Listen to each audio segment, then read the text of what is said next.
O segundo tipo de treino que a gente vai falar é o LSD, Long Slow Distance Training, que nada mais é do que o longão. Eu ultimamente gosto de chamar de aeróbico de jejum em baixa a moderada intensidade. O low training, né? Que é um treino de uma duração alta com baixa intensidade. É um dos métodos aeróbicos mais clássicos. Ele é praticamente o oposto do CIT, que a gente já conversou, e do HIIT, que a gente ainda vai conversar. Então é um treino aeróbico, prolongado, idealmente feito em jejum, mantendo uma intensidade baixa a moderada, de forma contínua e estável. O objetivo principal é manter o esforço sustentável por muito tempo e entrar em fadiga intensa. Então, por exemplo, caminhada rápida, corrida leve, bike contínua, elíptico, natação, são alguns exemplos aí pra gente fazer o longão ou aeróbico em jejum, tá? Esse treino é importante, então vamos lá, gente, é um treino longão, decora assim, ou aeróbico em jejum. É um treino para você manter aí uma frequência entre 60% e 70% da frequência cardíaca máxima. Uma dica é manter a respiração acelerada, mas ainda conseguir falar, tá?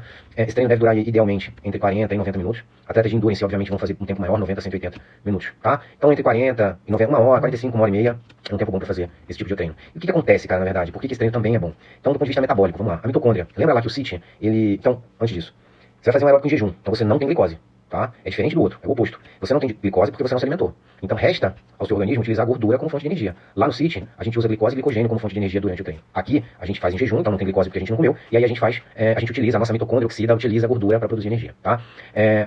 O que isso causa? Isso promove um aumento do número de mitocôndrias. Então lá, o CIT, ele promove uma melhora da qualidade da mitocôndria pré-existente. Ela funciona melhor. E aqui a gente promove um aumento do número de mitocôndrias. E a gente melhora a utilização de gordura como matéria-prima para produzir energia. Isso ajuda muito lá naquilo que a gente falou lá atrás da flexibilidade metabólica. Em relação ao metabolismo, a gente usa mais gordura, então a gente vai ter menos gordura para depositar. A gente vai ter mais lipólise e principalmente mais lipogênese. E aí, como a gente utiliza a gordura, a gente preserva a glicose e o glicogênio, tá?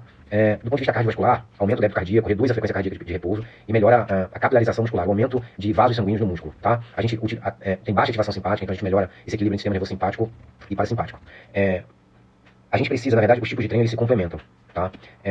Por que o longão ele é importante, ou o treino aeróbico em jejum em baixa moderada intensidade é importante? Sem ele, se a gente fizer só CIT, por exemplo, a gente vai fadigar rápido, a gente não vai melhorar o condicionamento, a gente vai ter uma pior recuperação, a gente vai queimar menos gordura, porque lá a gente utiliza glicose e glicogênio, e a gente vai ter maior estresse metabólico, tá? Benefícios clínicos desse tipo de treino.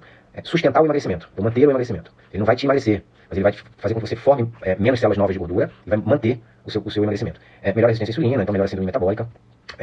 Um erro muito comum é fazer o LSD, transformar ele num cardio moderado crônico. Então, lembra, aqui a gente vai manter entre 60% e 70% da frequência cardíaca máxima. De preferência em jejum, um treino de baixa a moderada intensidade. Os atletas olímpicos, medalhistas olímpicos fazem CIT, fazem aeróbico em jejum e fazem HIIT. Por que tu não vai fazer? Se a gente não fizer dessa maneira, se a gente fizer um cardio moderado, a gente vai queimar menos gordura, a gente vai aumentar o cortisol e vai ter menos adaptação mitocondrial.